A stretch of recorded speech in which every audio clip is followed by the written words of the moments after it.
কিছুক্ষণ হারিয়ে গিয়েছিলাম। খুব সুন্দর উদ্বোধন হলো আজ সন্ধেটার, মনে থাকবে বহুদিন। এরপরেই আমি স্বাগত ভাষণ দেওয়ার জন্য এই আবৃত্তিওয়ালার সহ সভাপতি সিদ্ধার্থ দাস মহাশয়কে মঞ্চে আসার জন্য আহ্বান জানাচ্ছি। আমরা শুনে নেব সিদ্ধার্থ দার কথা।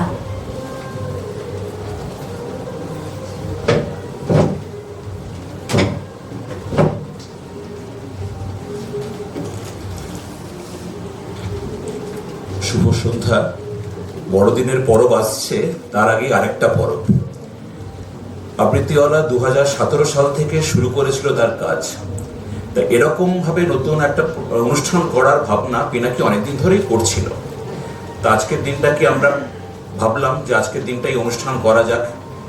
তা পিনাকি সবসময় যখন কোনো কাজ করে তখন সবসময় একটু ধারণায় থাকে একটা ব্যতিক্রম ভাবে, বা নিজেও যখন কোনো উপস্থাপনা করে বা আবৃত্তি যখন পাঠ করে, ওর বলার মধ্যেও সবাই দেখেছে একটা অন্যরকম ভাবনা থাকে।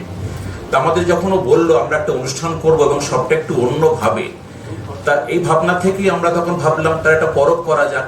আবৃত্তি উৎসব হয়, অনেকদিন হয়, একটা অন্যরকম নাম দিয়ে করা যাক। তা আমি সবাইকে অভিনন্দন জানাচ্ছি, স্বাগত জানাচ্ছি। আপনারা এসছেন, অনেকে ব্যস্ততা ছিল, তাও এসছেন। আমরা ভীষণভাবে আনন্দিত। তপন রায় প্রধান মহাশয় এসছেন, প্রাক্তন অধিকর্তা, কলকাতা দূরদর্শন, অধ্যাপক লেখক ইমানুল দা এসছেন, আরো অনেক বন্ধু বান্ধবরা আসছেন, সবাই জানাচ্ছেন। এই পরবের লক্ষ্য কিন্তু একা নয়, সবাই মিলে, আমরা সবাই মিলে একটা অনুষ্ঠান করছি। ফলে ভালো হোক মন্দ হোক সেটা কিন্তু একার নয়, সবার দায়িত্ব। সবাই একটা আনন্দ করব, সবাই মিলে একটা কাজ করা।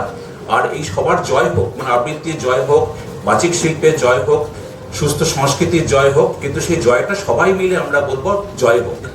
তবেই কিন্তু এই অনুষ্ঠানের সার্থকতা পাবে। আর বেশি কথা নয়, অনুষ্ঠান চলছে। আমি সঞ্চালিকাকে বলছি অনুষ্ঠানটা কন্টিনিউ করার জন্য। সবাইকে আরেকবার অভিনন্দন জানাচ্ছি।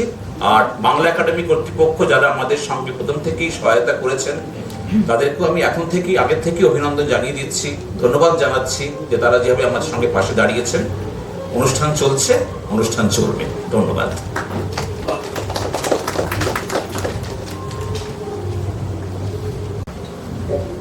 আবৃত্তি পরবে আবার সকলকে আরেকবার স্বাগত।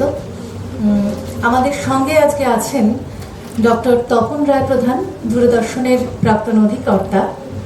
কিন্তু সেটা তার পরিচয় নয়, তার পরিচয় সুলেখক, সুবক্তা এবং আবৃত্তি শিল্পী। তাকে মঞ্চে ডেকে নেব অনুষ্ঠানের আনুষ্ঠানিক সূচনা ঘোষণা করার জন্য।